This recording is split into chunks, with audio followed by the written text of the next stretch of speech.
I am so excited to share my trip to the maze with you. When I was younger, I read about this area and it was described as, quote, "The maze is the most remote district of Canyonlands, attracting self-reliant visitors in search of solitude amidst the red rock wilderness. This area ranks as one of the most remote and inaccessible regions in the lower 48. Four-wheel drive roads and foot trails lead to the land of standing rocks, the Dollhouse, and the maze overlook. The maze itself is described as a 30-square-mile puzzle in sandstone. It's a complex jumble of canyons. And this is exactly why I wanted to go."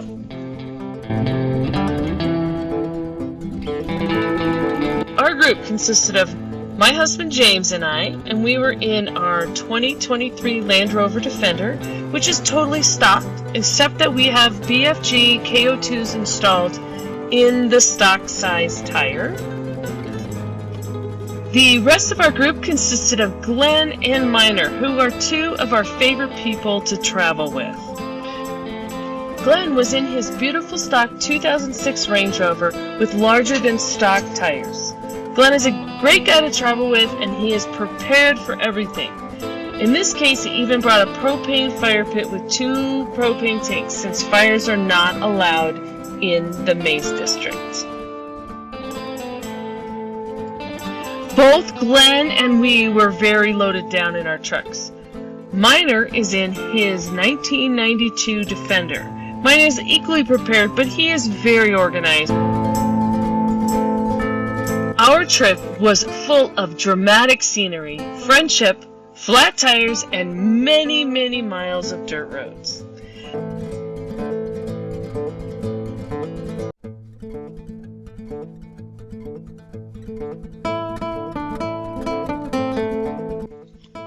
The first night, we camped just off Highway 95 on the Flint Trail outside of the park.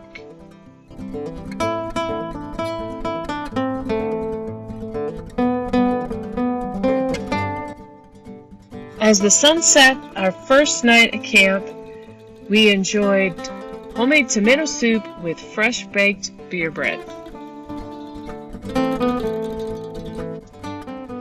The next morning, we set off towards Teapot Rock and then down to the Dollhouse.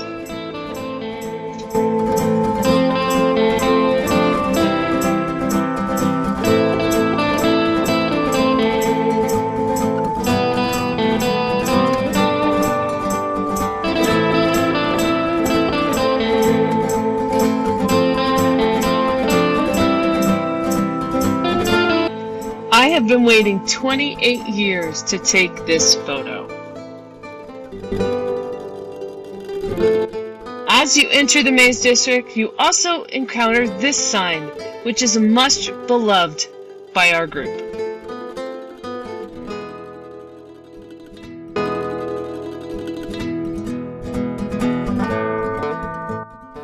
Once you get past Teapot Rock, the road gets quite a bit rougher. Here are some shots of us making our way down to the land of standing rocks.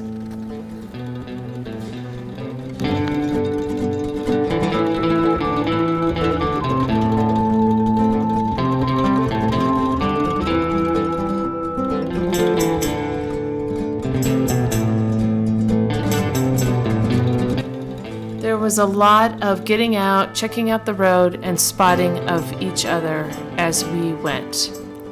Here is a small section of the road with Glenn going over an obstacle.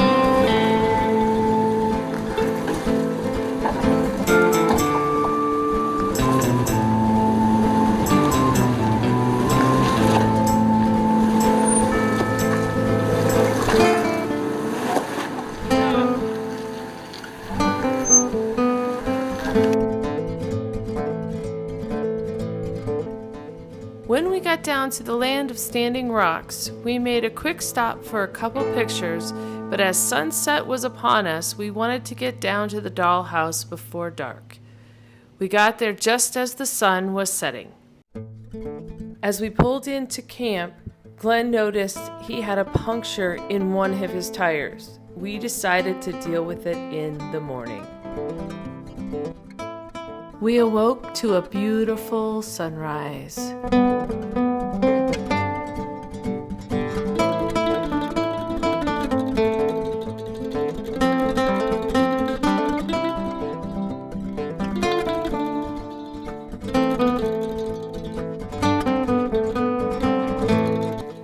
This is one of my favorite photographs because I find it so cool that the dollhouse perfectly frames the needles on the other side of the Colorado River.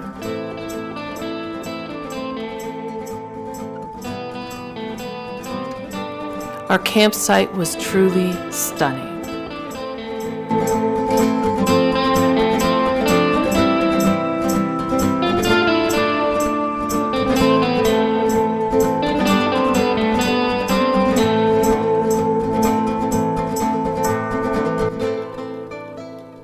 James and I took this photo, and we can't believe it wasn't CGI'd, that it's real life.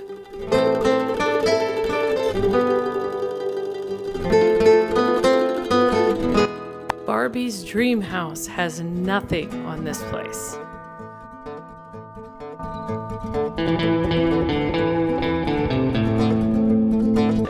Our day 2 was a very long and ambitious day. We went all the way from the Dollhouse over to the Maze Overlook.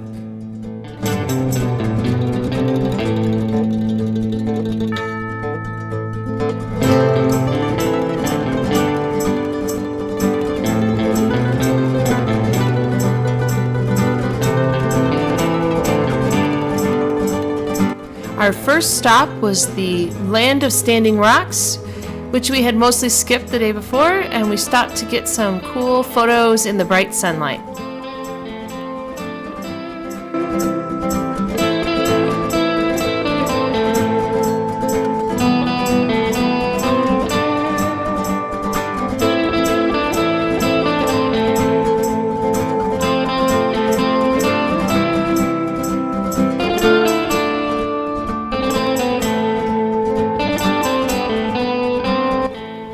Next, we worked our way back up towards Teapot Rock.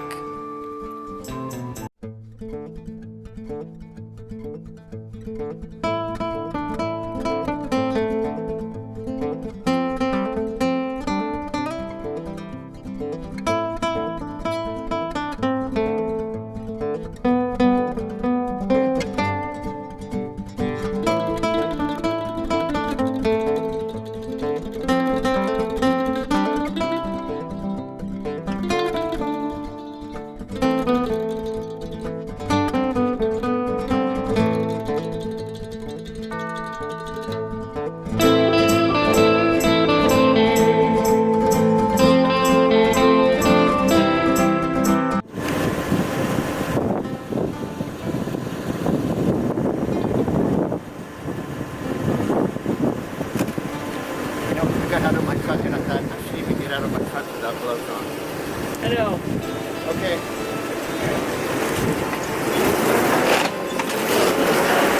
No. Do it again. It's got to be all one.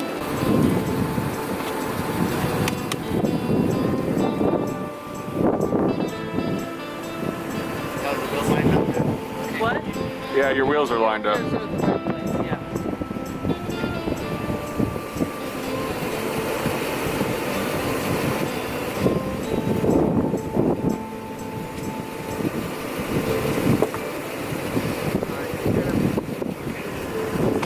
Let him get clear.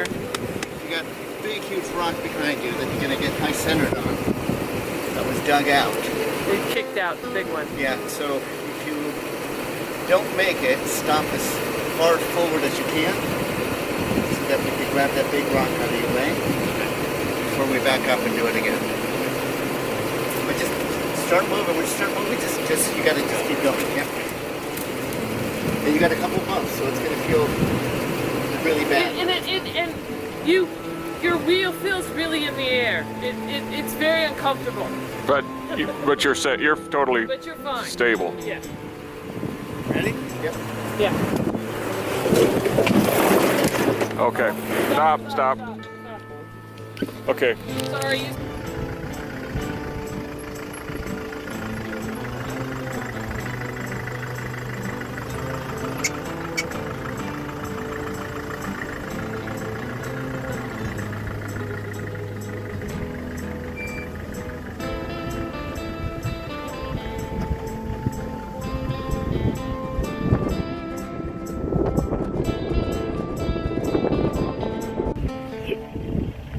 Because we were so remote and Glenn had already had one tire failure, we decided it wasn't worth pushing it, and we got the winch out and got him up the step.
Easy peasy and no drama.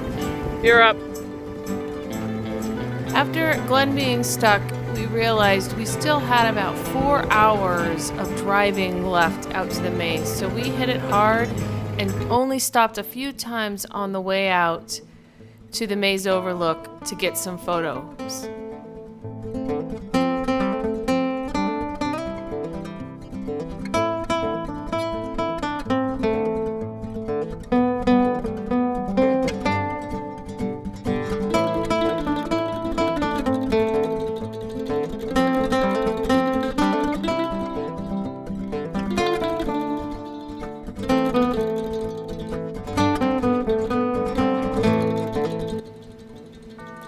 We pulled into the maze overlook just as it was getting dark and circled our cars as wind blocks and cooked dinner. Join us next time for the rest of our trip and the amazing views that we wake up to.